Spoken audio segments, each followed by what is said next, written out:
vamos estar lendo, já estarei lendo aqui a pergunta do catecismo, junto com a igreja, e todos estaremos respondendo, né? Então, estaremos todos juntos, lendo aí essa pergunta e essa resposta, que é um pouco extensa, mas estaremos lendo, sim, todos juntos, refletindo sobre essa mensagem, essa palavra bíblica que já se inicia aqui como todo um contexto, nas orações, nos cânticos, e agora nesta leitura do nosso Catecismo Maior de Westminster, que é a pergunta de número 52.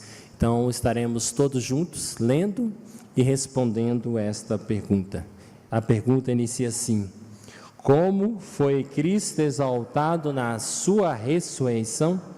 Cristo foi exaltado na sua ressurreição, em não ter visto a corrupção, morte, na qual não era possível que ele fosse retido, e o mesmo corpo em que sofrera com as suas propriedades essenciais, sem a mortalidade e outras enfermidades comuns a esta vida, tendo realmente unido a sua alma, ressurgiu dentre os mortos ao terceiro dia, pelo seu próprio poder, e por sua ressurreição declarou-se Filho de Deus, haver satisfeito a justiça divina, ter vencido a morte, aquele que tinha o poder sobre ela, e ser o Senhor dos vivos e dos mortos.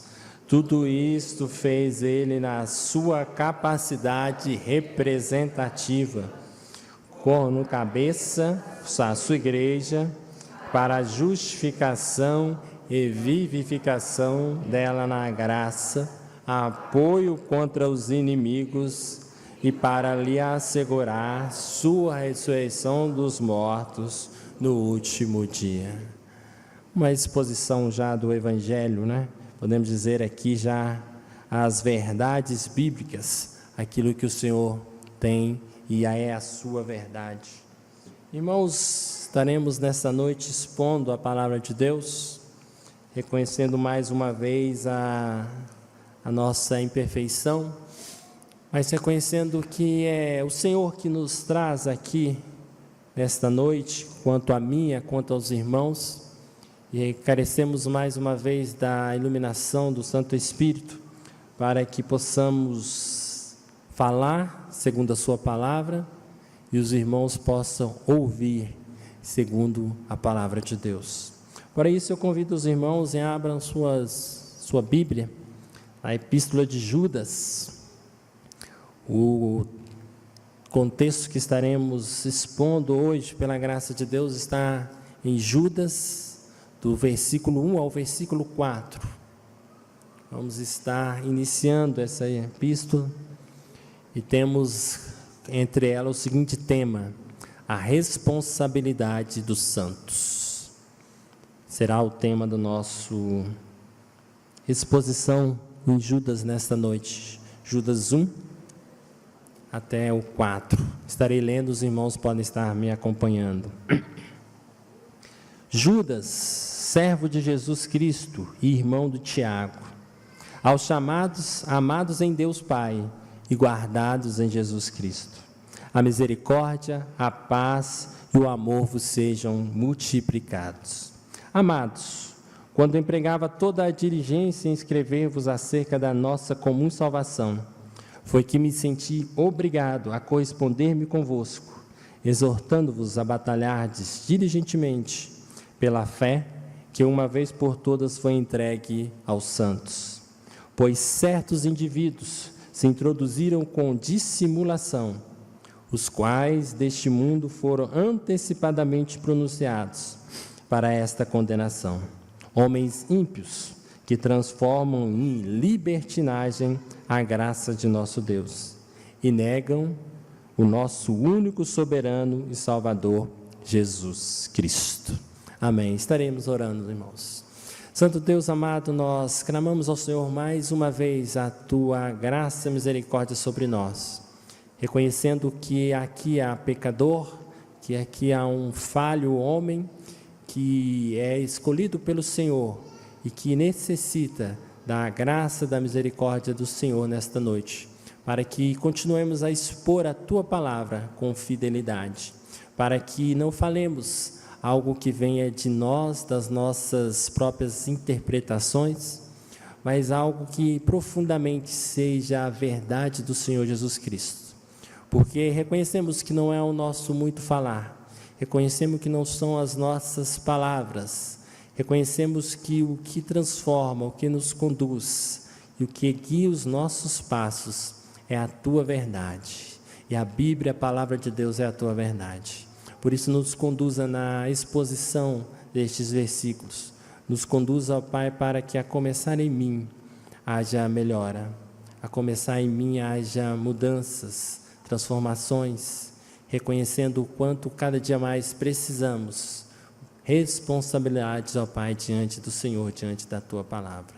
Nos conduza os nossos irmãos, ouvintes presentes aqui, conduza os nossos irmãos, ouvintes presentes pelas redes sociais, conduza-nos em todo o tempo a orar, clamar e a entender a Tua boa e santa palavra. Nós oramos agradecidos em nome de Jesus que o fazemos. Amém. Amém, irmãos. Responsabilidade dos santos. Se nós começarmos a olhar para a nossa palavra de Deus, a Bíblia, eu peço aos irmãos que mantenham as suas Bíblias abertas, estaremos a todo tempo voltando ao texto, estaremos olhando aqui palavras que estaremos aqui, pela graça de Deus, compreendendo, ouvendo o seu completo sentido. Olhando assim, é mais um texto de um servo do Senhor, que expõe aqui a palavra do Senhor, mas nós podemos ver que esta mensagem de Judas é uma mensagem mais do que atual, é uma mensagem dos nossos dias, é uma mensagem para nossa compreensão e nossa procura a realizar aquilo que Judas, que reconhecendo a palavra de Deus, nos afirma aqui nesta noite. Para começar, irmãos, quem era Judas? Se nós olharmos Judas, há relatos de 5 pessoas ali, tirando ali Judas Iscariotes, com este nome. Então podemos dizer que é um nome comum. E aqui por isso que ele, no início da sua apresentação, ele então se identifica ali como sendo Judas, irmão de Tiago. Temos Judas, que era discípulo, temos Judas o Galileu, temos Judas Barsabás, temos Judas em Judá. Mas aqui ele se identifica porque ele traz a mensagem do contexto, no sentido de que Tiago e ele estavam vivendo num momento de várias questões doutrinárias que afetavam o povo de Deus, que afetavam ali a mensagem bíblica, a fidelidade bíblica. E aí nós podemos ver que Judas então inicia essa carta dizendo que ele é.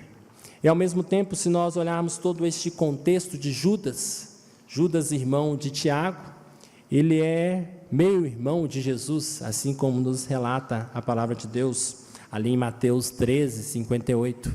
É este Judas, meio-irmão de Jesus, irmão de Tiago, quem escreve isso. Se nós olharmos, esse é um fato simples, mas ao olharmos a sua apresentação, Judas ele só remete a Tiago, porque Tiago é alguém ali que já tem a expressão conhecido naquele povo como um servo de Deus. Mas Judas não menciona o seu parentesco com Jesus. Ao contrário disso, Judas ele já demonstra o que eu, o que você, o que nós somos. Judas, servos de Jesus Cristo. Judas aqui ele não se apresenta com a soberba, não apresenta-se com alguém que é melhor do que os outros, não apresenta-se como o bom pastor, mas ele se apresenta como alguém que é servo de Deus, como alguém que precisa de Deus, como é esses irmãos que ele estava expondo. Aqui ele traz já este início da sua introdução, uma aplicação de humildade, de reconhecermos quem somos. Tantas vezes nós entendemos por diversas funções que somos melhores ou piores que alguém, que pela nossa função ou pelo nosso cargo, dependente na igreja, em todos os outros lugares, isso nos faz diferente diante de Cristo. E aqui Judas nos mostra que somos todos servos de Jesus. O que importa não é o que somos, mas o que importa é quem Jesus é. O que importa é a palavra de Deus. O que importa é a capacidade de entendermos sobre estamos todos os salvos em Cristo, na mesma situação. Estamos trabalhando para Cristo, fomos escolhidos por Cristo. E o versículo 1 continua, irmão de Tiago, e aí ele diz então, a vírgula, aos chamados, amados em Deus Pai e guardados em Jesus Cristo. Irmãos, nós olhamos aqui já uma aplicação de que, embora o nosso tema seja a responsabilidade dos santos, mas aqui Judas ele inicia essa epístola reconhecendo aspectos da santidade do nosso Deus. Ele reconhece aqui que a predestinação, ele reconhece aqui a eleição, ele reconhece aqui a perseverança dos santos. Ele diz claramente, aos chamados. Essa carta é endereçada, irmãos, não a um povo específico, no sentido localidade, regionalidade. Por isso que eu iniciei a minha fala dizendo que este contexto de Judas é um contexto super e sempre atual, no sentido de que ele fala para mim e para você hoje, ele fala para os salvos, e desde o início foi assim. Ele escreveu essa carta no contexto daquele momento de aflição daquelas cidades, mas ele escreveu não para aquela cidade específica, mas ele escreveu para todos os salvos, para todos os salvos em todo o tempo, em qualquer época. Se nós olharmos, irmãos, essa é o destinatário dessa carta. Ele endereça essa carta para a igreja de Cristo, ele endereça essa carta para os salvos. E por isso, então, irmãos, ele nos reafirma essa verdade bíblica, quando ele escreve essa carta para os salvos, de que a nossa salvação não está em nós, a nossa salvação não está em sermos bons ou ruins, mas ele reafirma a verdade bíblica, que a nossa salvação está em Cristo Jesus. Irmãos, salvos em Cristo somos chamados. Não foi nós que escolhemos a Cristo. Não foi nós que merecemos a Cristo. Não somos nós que voltamos os nossos olhares para Cristo, se Cristo não nos chamar. Ele traz aqui, nós vamos rever neste contexto sobre a responsabilidade, mas antes dele adentrar neste contexto da nossa responsabilidade, Judas aqui deixa bem claro que somos servos de Jesus e que eu e você, os salvos de Cristo, não somos salvos pelos nossos méritos. Ele diz aqui chamados, e ele relata amados em Deus Pai e guardados em Jesus Cristo. Irmãos, só olharmos para este primeiro versículo, nos dá a confiança de que Cristo é quem nos sustenta, nos dá a confiança de que, embora merecedores como somos, pecadores falhos, é Cristo que nos amou. E como Ele nos amou, não merecendo nada como nós não merecemos, Ele nos chamou, Ele nos transforma. E aqui nós podemos ver, continuando o versículo 1, e guardados em Jesus Cristo. Neste primeiro versículo, 3 verdades. Para alguns que afirmam que predestinação, que fatores da doutrina cristã estão apenas em algum ou outros versículos. Este contexto nos mostra a realidade do entendimento bíblico de que a salvação é um ato exclusivo de Deus. Esse versículo nos mostra já que nesse cuidado de Deus, Ele não só apenas nos chamou, Ele não apenas só nos salvou, mas Ele nos ama e Ele nos guarda dia após dia. Essas verdades bíblicas, irmãos, nesse contexto e para nós hoje, ela deve produzir em nós alegria, segurança. Saber que, irmãos, somos amados de Cristo. Nós não merecemos, mas somos amados de Cristo. Cristo nos ama. Cristo cuida de cada um de nós. Cristo cuida da sua igreja. Nós não estamos a sós neste mundo. Nós não estamos buscando ao Senhor, porque há algo em nós que nos faça isso por nós mesmos. Mas é o próprio Cristo que faz isso. Por isso, irmãos, nós deixamos o mundo, nós lutamos contra o pecado e entramos na luz, na vida em Cristo Jesus. Irmãos, este primeiro contexto, ele deixa claro e reafirma que a nossa segurança é em Cristo Jesus. Ele aqui, ao instruir então aquele povo santo de Deus, e é a igreja atual, a igreja do passado e a igreja futura, ele reafirma a base que a igreja deve sempre estar, firmada a segurança em Jesus Cristo.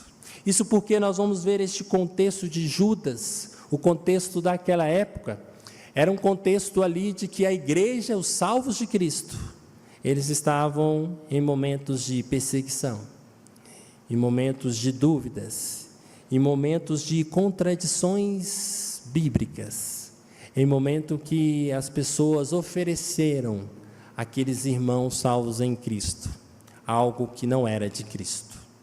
E aí Judas, aquele servo de Jesus, reconhecendo o seu papel, reconhecendo que ele necessita do Senhor, ele começa a expor a palavra de Deus. Ele então escreve àqueles amados irmãos. Essa carta é uma carta que instrui os salvos a como se proceder. Por isso o tema desta noite é a responsabilidade dos salvos. Isso, irmãos, nos traz que, diante desse quadro apresentado aqui por Judas inicialmente, ele nos mostra a quem e como devemos proceder, e quem realmente é aquele que cuidou e cuida e faz toda a obra em nós. E diante disso ele vai para o versículo 2, ele fala: vocês que então foram chamados, vocês que foram retirados do mundo e agora estão na luz de Cristo, vocês que têm o amor de Cristo cuidando de vocês, que os fazem conduzir as suas vidas, negando o pecado, lutando contra o pecado, em Cristo, as misericórdia, a paz e o amor vos sejam multiplicados. Aí, irmãos, aqui ele traz um contexto de que irmãos salvos em Cristo Jesus são salvos pela graça e misericórdia do nosso Senhor Jesus Cristo. E aí ele faz uma ligação no sentido de que em Cristo, essa misericórdia de Cristo em nós, ela nos faz nos aproximar de Cristo. É este o contexto aqui definido nos textos originais de diversos estudiosos bíblicos. O contexto aqui de misericórdia, ele traz de um ponto de vista teológico, a característica da misericórdia tem suas raízes em Deus, e é experimentada no relacionamento com Deus, de quem ela pode ser adquirida como uma virtude cristã e exercitada para com os outros seres humanos. Irmãos, ao estarmos ligados ao Senhor Jesus Cristo, a realmente compreendermos esse chamado à salvação em Cristo Jesus, o modo de andar do cristão não é igual ao mundo. Ele começa a trazer aqui alguma distinção entre você, que tem a certeza da sua salvação em Cristo Jesus, entre este irmão em Cristo que foi chamado, guardado e amado por Cristo, como deve já proceder as nossas relações, os nossos relacionamentos. E ele diz: a misericórdia do Senhor, a paz e o amor vos sejam multiplicados. Se pensarmos em paz, paz no contexto de tantas lutas, perseguições, no contexto de guerras, se pensarmos em paz no nosso contexto hoje, como ter essa paz? E aqui Judas, ele então relata, reafirma isso, que essa paz, reafirmando, é encontrada somente em Jesus. Irmãos, Igreja de Cristo, nós precisamos ter essa convicção no nosso dia a dia, em todo o nosso proceder. O nosso proceder, ele não pode ser igual, ele não pode ser semelhante, ele não pode copiar as coisas que o mundo faz, porque há diferença nos salvos, há diferença no nosso viver, não por nós, mas porque Cristo fez isso. Irmãos, ele retira aqui então a igreja e já dá um início da não acomodação. Não se adapte, não se acomode com a sua vida espiritual. Você precisa a cada dia, irmãos, e aí isso nos fala aqui no final do versículo, o amor vos sejam multiplicados. Quando ele relata aqui no versículo 2 essa situação, ele traz o entendimento de que ao sermos convictos, de sermos salvos, de sermos chamados por Cristo, a nossa misericórdia, que é o nosso tratar para com os outros, a paz que vem de Deus e o amor para com o próximo, serão multiplicados dia após dia. Mesmo reconhecendo aqui, irmãos, a eleição, a salvação, a predestinação em Cristo Jesus, aqui Judas nos mostra já que o nosso proceder diante disso, ele precisa de atitudes, ele precisa crescer dia após dia. E muitos dizem que a predestinação e essa mensagem bíblica, que Deus nos criou antes da fundação do mundo, é algo que nos acomoda, é algo que nos dá liberdade. Judas, escrevendo para os salvos, ele diz: não, está tudo errado. A predestinação, o chamado, o guardar de Deus, ele nos faz buscar ao Senhor. Ele nos faz entender quem Cristo é. Ele nos faz entender que somos todos servos. Ele nos faz entender que precisamos de Cristo. Ele nos faz entender que não há nada de nós, em nós de bom. Que a obra é de Cristo, que a graça é de Cristo. Mas por isso, Ele nos encaminha, Ele nos faz termos atitudes, momentos diferentes em nossas vidas. Irmãos, nestes 2 versículos iniciais, Judas esclarece à igreja, os santos, aquilo que Deus é e ao mesmo tempo aquilo que nós daremos como frutos do Senhor Jesus Cristo. Nós, a nos aproximarmos de Cristo, nós teremos essa paz, esse amor. O que seria o amor? Deus expressa seu amor pelo ser humano e este procura amar a Deus e ao seu próximo, de acordo com a lei.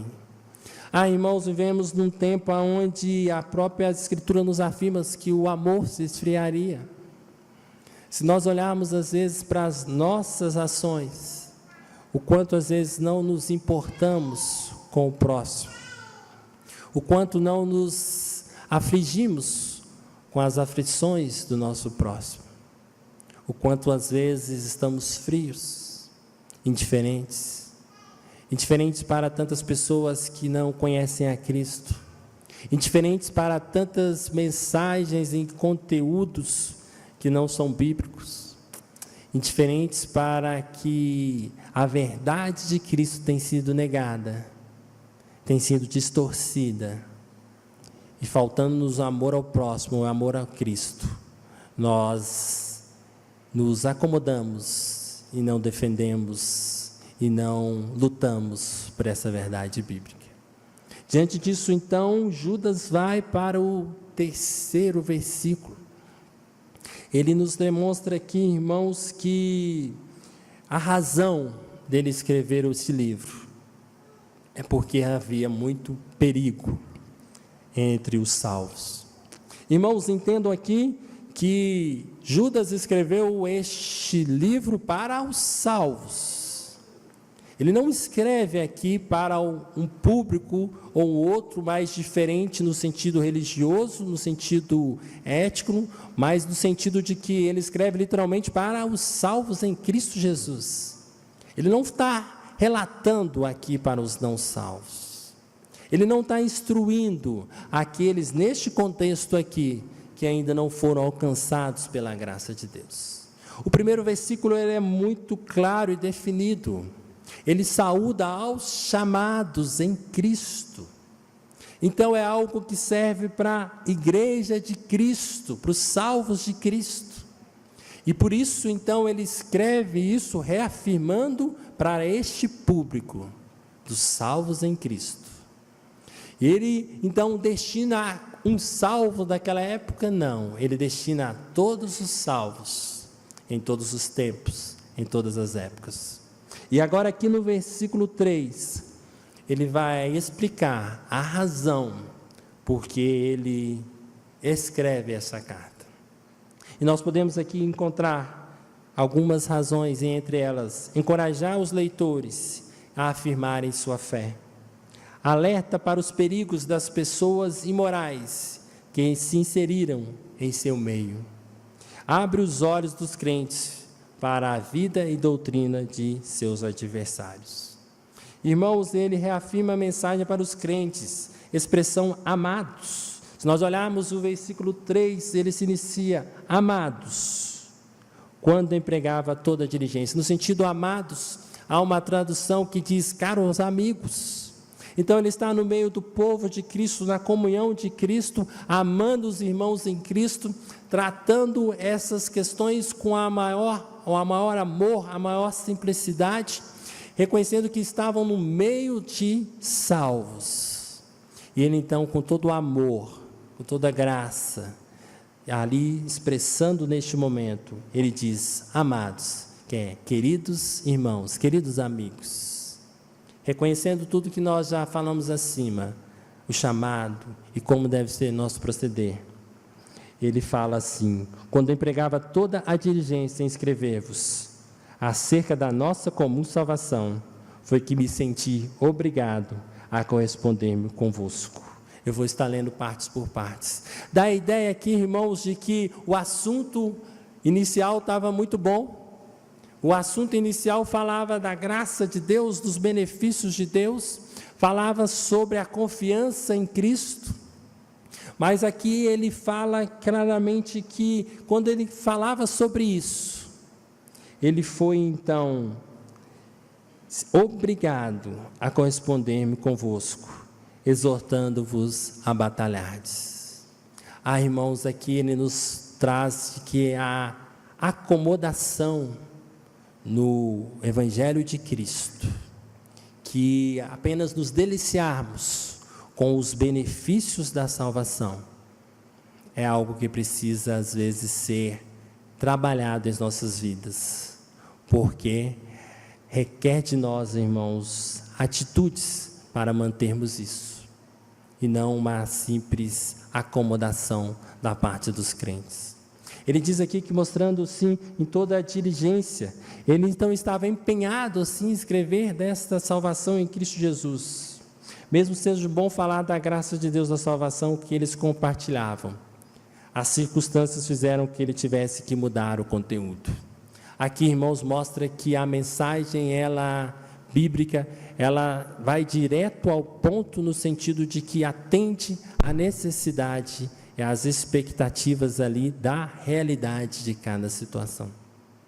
Isso nos mostra que, diante daquele quadro, mesmo que fosse agradável a Judas, mesmo que fosse agradável aos irmãos ouvir, entender sobre a salvação, era necessário falar sobre o pecado, era necessário falar dos riscos, era necessário falar, em meio a isso tudo, você cristão tem a sua responsabilidade.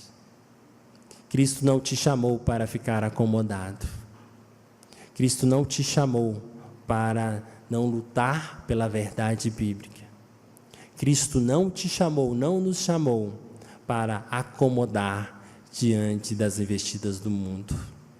O versículo 3, irmãos, ele deixa muito claro essa questão da batalha, do confronto.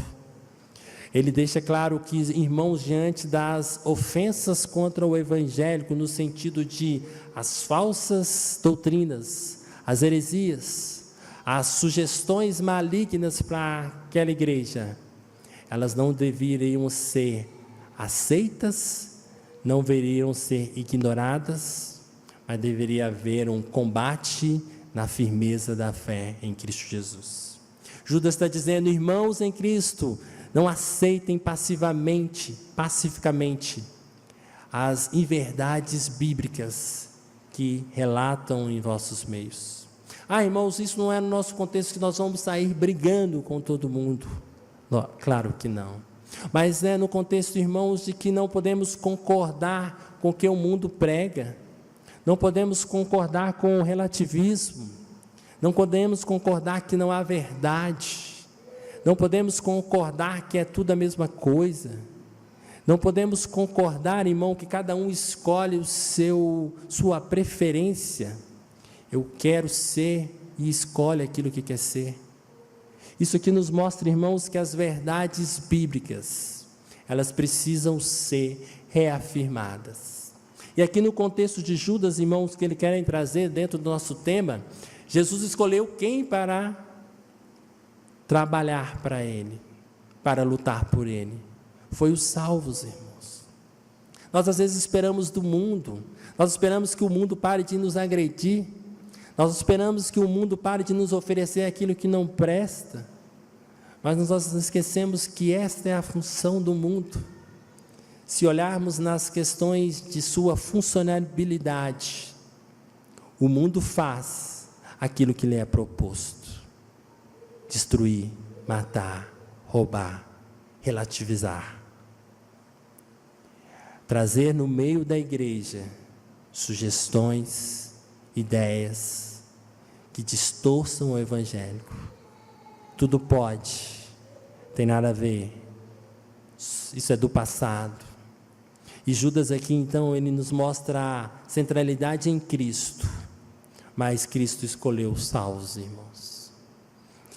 Eu e você, salvos em Cristo, temos a nossa responsabilidade, temos o nosso dever de batalharmos. Nossa tarefa é pregarmos, reafirmarmos a verdade bíblica. E por isso então que, voltando ao contexto do versículo 2, ele afirma onde está essa verdade. Essa verdade não é aquilo que nós pensamos no sentido eu e você humanamente, mas é a verdade bíblica, a verdade de Deus. É reafirmando aquilo que lemos lá no versículo 50, na pergunta 52 agora. Cristo nasceu, morreu, ressuscitou, voltará. Cristo exige um padrão, Cristo exige uma santidade. Cristo determinou o que é certo e o que é errado. Não há aceitação, não há abertura para esse relativismo que a sociedade nos impõe tantas vezes. E Judas aqui nos chama a atenção: salvos em Cristo, chamados, o Senhor os ama, o Senhor que guarda, o Senhor que chamou. A misericórdia, a paz e o amor sejam multiplicados por Cristo. Mas saibam que isso se faz com trabalho, isso se faz lutando, isso se faz com a responsabilidade que o mesmo Cristo que chamou, que o mesmo Cristo que guarda, o mesmo Cristo que ama, determinou para mim e para você. Irmãos, não somos crentes em Cristo, salvos em Cristo sem responsabilidade. Não somos igreja sem um dever a cumprir. Não somos meros espectadores da palavra de Cristo, confiando na sua graça, na sua misericórdia. Há um chamado, há uma responsabilidade. Você e eu, você que foi escolhido, você salvo, você tem uma responsabilidade de defender esse evangelho. Cristo poderia fazer isso de outra forma. Cristo poderia fazer a sua autodefesa. Mas o próprio Cristo, que determina todas as coisas, Ele determinou aqui que essa defesa tem que ser feita pelos salvos, tem que ser feita por aqueles que Ele chamou. Irmãos, que a nossa mensagem nessa noite de Judas é sempre uma reflexão de o quanto temos deixado Cristo, o quanto lutamos pelas nossas convicções, o quanto lutamos pelas nossas ideias e o quanto relativizamos a mensagem bíblica. E tantas vezes isso nos acomoda, isso traz uma sensação de normalidade. E a palavra bíblica em Judas aqui, ela diz, isso não é normal, porque você tem a sua responsabilidade. Irmão, isso que é aqui, exortando-vos a batalhardes diligentemente pela fé que uma vez por todas foi entregue aos santos. Se nós olharmos este contexto aqui de fé, esse significado, a fé mencionada nesse texto é o conjunto de preposições verdadeiras revelada pelo Senhor nas Escrituras. Judas aqui ele não se refere a uma fé subjetiva, como confiança individual, a crença de cada um no Senhor, implantada pelo Espírito Santo. Fé aqui nesse texto, irmão, se refere às formulações doutrinárias, às verdades que pregamos. Isso quer dizer o quê? Que não é o simples fato, eu creio em Cristo, eu acredito em Cristo, que não é o simples fato de você ter confiança em Cristo Jesus, mas aqui o sentido de batalharmos pela fé é, não deixe que os outros falem aquilo que é errado de Cristo. Mantenha a verdade bíblica, mantenha aquilo que as Escrituras falou. No princípio criou Deus todas as coisas. Não há explosão, não há outra força, não há algo fora que criou o mundo. Reafirmemos sempre nas nossas convicções que Deus soberano criou todas as coisas. É dentro deste contexto que Judas nos afirma: você tem que defender a verdade bíblica. Você não pode aceitar aquilo que as pessoas que não são salvas em Cristo Jesus. Claro que aqui, irmãos, nós temos sempre o contexto, o momento. Se nós olharmos os nossos estudantes, se cair na prova, você terá que marcar o que a escola afirma. Mas você tem que saber, e quando questionável, saber e defender de onde você veio, saber e defender quem é o Criador de todas as coisas, saber que a verdade bíblica, para você, ela é indiscutível. É isso que nos fala aqui em Judas. Mantenha a verdade. Não há a questão de que você pode escolher se você será homem, se será mulher. A verdade é que Deus criou homem e mulher. Mesmo, irmãos, que diante disso, dentro que nesse contexto de expor e defender a verdade, nós sejamos aqui perseguidos, nós sejamos aqui excluídos dessa sociedade. O que Judas nos afirma aqui, irmãos, é que nós devemos permanecer firmes na fé, porque essa fé foi entregue aos santos. Ele traz então, irmãos, que esse conhecimento bíblico, a fé em Cristo Jesus, que este ser que você se tornou após o Evangelho, ele é baseado na verdade bíblica, e você, salvo por Cristo, não pode negá-la. O que mostra aqui em Judas, irmãos, não é que você fará isso para a salvação. Por isso ele deixou bem claro nos primeiros versículos. Você não faz, você não luta, você não batalha, você não afirma sua fé. Você não vem à igreja todos os domingos para ser salvo. Você faz isso porque você entende que Jesus te chamou. Irmãos, aqui a responsabilidade nos é dada quando entendemos o porquê devemos fazer. Aqui a responsabilidade, Judas lembra ali aqueles irmãos naquele contexto, mas lembramos que é o contexto dos salvos em todas as épocas, de que, irmão, você foi salvo e que você então tem que batalhar por Cristo. Você não ganhará a salvação por isso. Você já é salvo. Irmãos, salvos em Cristo Jesus, batalhemos por Cristo, batalhemos por essa verdade, a verdade de que a palavra de Deus, ela expõe tudo aquilo que precisamos conhecer. Vivemos em momentos que nos são ofertados tantas coisas ruins, seja na nossa vida circular, seja até mesmo como doutrinas bíblicas, onde muitos se utilizam de forma equivocada, intencionalmente ou não, de forma errada as Escrituras. E tudo isso, irmão, nos afasta, tudo isso nos mantém longe daquilo que o Senhor requer para cada um de nós. Por isso ele orienta: atente-se, saiba que você é salvo, não duvide que a salvação não é de você mesmo, ela é de Cristo, é Cristo que preserva você até o final, mas faça o que deve ser feito, batalhe, lute por Cristo, em todas as situações, independente das consequências.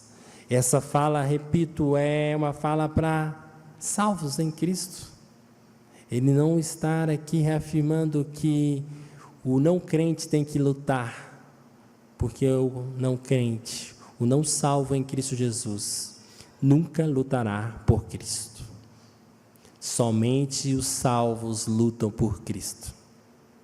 Somente os salvos entendem a graça de Cristo. E por isso, irmãos, ele está falando aqui que nós devemos, neste lutar com Cristo, reconhecer sempre a nossa dependência de Cristo, dependência da palavra de Deus para o nosso socorro espiritual, esforçar-se sem qualquer distração para alcançar um alvo. A vida nos oferece tantos objetivos, a vida nos ilude com tantos prazeres, e eu e você somos pecadores falhos, podemos ser tentados a pensar e a acomodar com aquilo que o mundo nos oferece. E aqui então Judas fala: este lutar, irmãos, é você reconhecer que você precisa de Cristo, você precisa da palavra de Deus. Quando vai estar sem vontade de orar, ore, irmão, porque você precisa de Cristo. Quando você estiver sem vontade de ler as Escrituras, cansado, desanimado, leia, porque você, eu precisamos de Cristo. Quando a vida nos traz um mal, um transtorno, dor, reconheça: a paz está em Cristo. Mas isso vai exigir de você a compreensão daquilo que Cristo é. Isso vai exigir de você, de mim, esforço. A palavra de Deus exige esforço para as nossas ações. Reconhecemos que para alcançar qualquer objetivo, há que ter que ser dedicação, há de ter abnegação. Aqueles que querem talvez emagrecer, deixam de comer. Aqueles que têm tantos outros objetivos, se afastam. E aqui a palavra de Cristo está falando: pense, e você precisa deixar aquilo que te afasta de Cristo. Este lutar com Cristo é reconhecer a centralidade do Evangelho, reconhecer a centralidade de Cristo, reconhecer a total dependência de Cristo. Mesmo que você esteja cansado, irmãos, mesmo que aparentemente a vida só te traz problemas, mesmo que aparentemente você está abandonado, mesmo que aparentemente às vezes desistimos da vida, no sentido de permanecermos em Cristo, às vezes cansamos de nós, cansamos dos outros, cansamos das nossas realidades, e aqui Cristo fala: não canse, batalhe, não é tão fácil como se pregam por aí, exige esforço, exige realmente compreensão e vontade daquilo que o Senhor é. Isso nos mostra em Judas, irmãos, que isso só será fortalecido em nós. Relembrando novamente o segundo versículo que fala da misericórdia, a misericórdia está em Cristo. Se nós, ao invés de procurarmos a Cristo, procurarmos os nossos próprios objetivos, os nossos próprios conceitos, a cada dia ficaremos mais fracos. Podemos às vezes notar irmãos da igreja que desanimam de Cristo e vão ficando fracos, fracos e fracos. E é isso que nos mostra, irmãos, a fraqueza, o desânimo pode vir, as dificuldades virão, Mas você, salvo em Cristo, deve continuar sempre batalhando, deve continuar sempre lutando. Podemos ilustrar, quem sabe, um homem que está à beira de se afogar, mas ele não desiste de nadar. Ele sabe que ele precisa chegar em terra firme. E essa terra firme, nesta ilustração, nós precisamos continuar com Cristo. Continuar com Cristo porque somos chamados por Ele, porque Ele mudou a nossa história, porque Ele nos retirou do mundo, porque Ele nos faz, irmãos, percebemos a nossa existência, que nós não somos melhores do que ninguém. O que nos transforma ali é este amor, essa graça de Cristo. Por isso permaneça firme, não se acomode diante de tantas situações da vida, não se acomode diante das heresias, não se acomode diante dos falsos ensinamentos. E aí o versículo 4 encerra neste contexto que vamos tratar hoje, sobre a responsabilidade dos cristãos. Porque podemos ver então no primeiro, no segundo e no terceiro, quem escreveu, quem destinou essa carta, a razão por que ele escreveu, e agora no quarto, ali a essência ali dos motivos que haviam naquele lugar. Pois certos indivíduos se introduziram com dissimulação. Há uma diferença aqui, irmãos, do versículo 3 para o versículo 4. Ele inicia o versículo 3 falando, amados, que quer dizer, irmãos em Cristo, salvos em Cristo. Somos todos irmãos em Cristo. E agora aqui no versículo 4 ele já fala, pois certos indivíduos. Ele então distingue, então, irmãos, que há uma dissimulação, que há pessoas dentro do contexto bíblico da igreja de Cristo, que aparentam fazer a vontade de Deus, que aparentam pregar a palavra de Deus. E aí a palavra ela é bem definida com dissimulação. Eles então não são aqueles ateus, eles não são aqueles que negam a Cristo, mas eles são aqueles que estão dentro da igreja de Cristo, fazendo, pregando aquilo que Cristo não fez. Irmãos, por isso há grande responsabilidade em nós de reavermos sempre aquilo que confiamos, aquilo que pregamos. Há sempre a condição em nós de olharmos para vermos o quanto precisamos estar firmes na verdade bíblica, porque qualquer coisa fora da verdade bíblica é algo que não contribui e atrapalha o reino de Deus. E aqui neste ponto Judas chama essas pessoas, os quais deste mundo foram antecipadamente pronunciados para esta condenação. Homens ímpios. Irmãos, se nós olharmos aqui, o contexto aqui, ele expressa, reafirmando também uma verdade bíblica de que os não eleitos já estão com os nomes inscritos, já estão destinados a fazer aquilo que o Senhor não quer que os salvos façam. Ele diz aqui, desde antemão, muitos foram antecipadamente pronunciados para essa condenação. Irmãos, por isso reafirmamos, não se espera do mundo, não se espera dos falsos crentes, que por si só, sem a graça de Deus, eles mudem. Não espere que eles devam vir e pregar a verdadeira mensagem bíblica. Não espere que eles venham e defendam os valores bíblicos.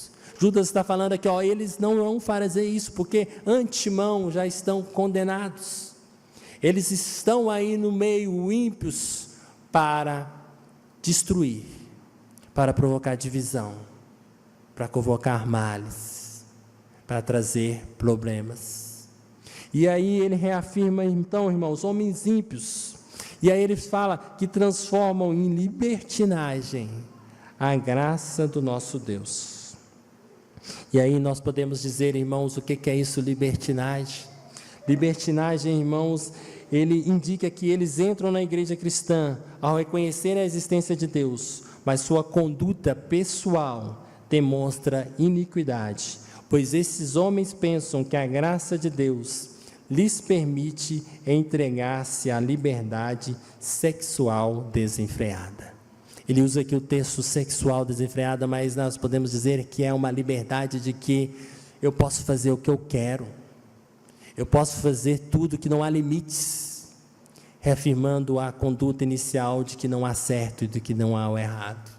Há limites para mim, há limites para você salvo, há lugares que podemos ir, há lugares que não podemos ir, há coisas que podemos fazer, há coisas que não devemos fazer. Você salvo não pode levar a sua vida ao seu bem prazer, a sua vontade, há limite.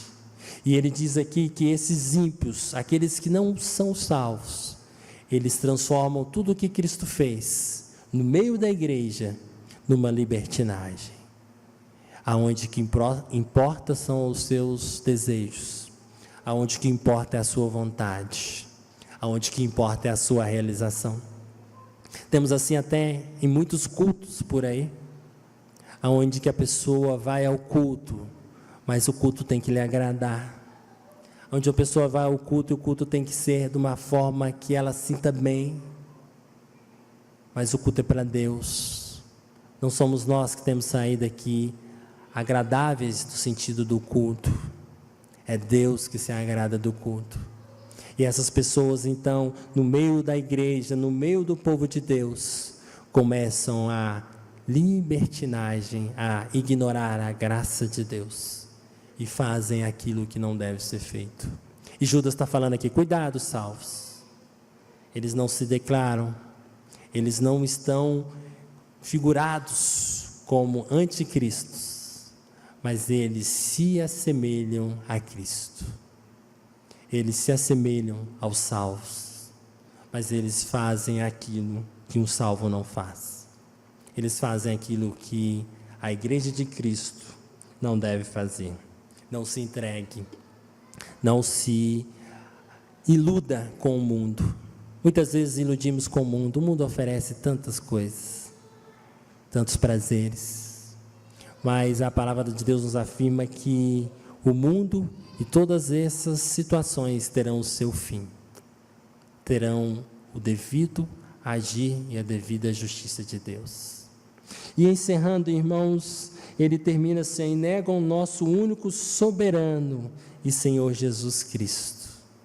Irmãos, isso quer dizer que aqueles que se infiltram no meio da igreja negam a soberania de Deus sobre todas as coisas, negam o Senhor, embora se assemelhe, embora se acredite em Cristo, mas eles afirmam que Cristo não é soberano sobre todas as coisas. São aqueles que acreditam que Deus não sabe o que vai acontecer amanhã. São aqueles que não acreditam que como Deus age, permite, determina em toda a história que as pessoas morram de guerras, que as coisas ruins aconteçam, terremotos, tantas enfermidades, tanto mal, maldade mais maldade, homens com o coração totalmente afastados de Deus. E esse contexto de Judas aqui nos fala, irmãos, acreditar que Deus não age, que Deus não está no controle de todas essas coisas, são aqueles ímpios que fazem assim. Os salvos em Cristo descansam na soberania de Deus em todo o tempo.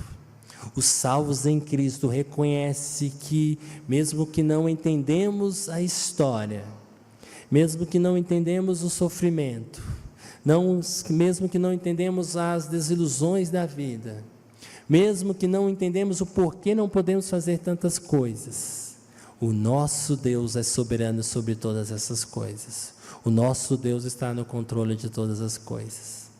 Nesses 4 versículos, então, irmão, Judas, ele nos orienta a igreja, os salvos em Cristo, as nossas responsabilidades e o porquê devemos sempre estar atentos, porque o inimigo ataca todos os dias.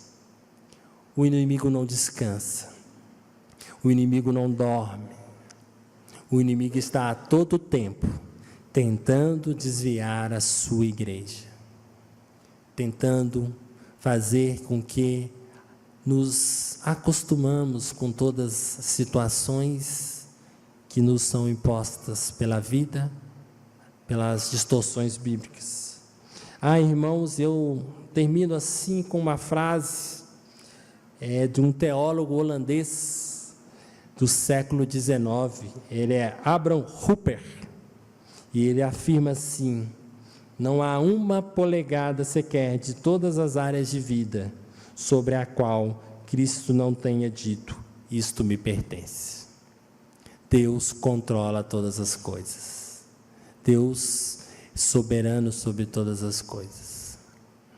E aquele povo ali, nesse contexto de Judas, e um povo atual, o que mais vemos, assistimos, é a negar a soberania de Deus, o controle de Deus sobre todas as coisas. É negar quem Cristo é negar sua autoridade, é negar o seu governo, é negar que Jesus Cristo é o único e suficiente Salvador, é negar que não existe salvação a não ser em Jesus Cristo. Negar, irmãos, que o Senhor controla todos os fatos da nossa vida e da nossa história. Não é aquilo que o Senhor nos fornece, que o Senhor nos orienta a, salvos em Cristo, a seguir. Por isso, lute. Lute porque o nosso coração é enganoso. Lute porque a nossa essência, a depravação total é voltada para o mal. E por isso Judas, a palavra de Deus nos orienta nessa noite. Lute contra o inimigo. Lute pelo evangélico. A salvação é de graça, mas Cristo nos determinou, nos impôs responsabilidades que devemos seguir. Judas, então, neste primeiro contexto deste nosso tema, responsabilidades dos santos. Saiamos daqui refletindo sobre como viveremos as nossas vidas neste mundo. Saiamos daqui refletindo sobre como temos exercido as nossas responsabilidades.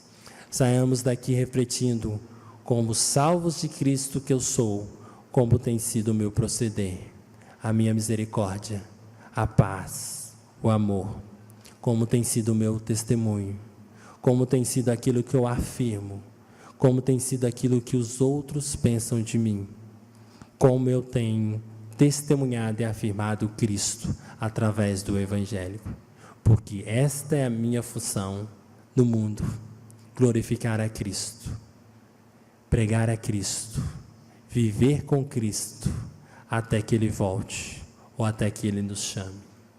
Não há outra perspectiva de vida a não ser em Cristo Jesus. Que nós tenhamos a consciência de que só façamos isso em Cristo, mas precisamos dele para fazê-lo. Precisamos cumprir com as nossas responsabilidades, porque é isto que um salvo faz. Amém, irmãos? Que Deus nos abençoe e nos guie em todo o nosso proceder.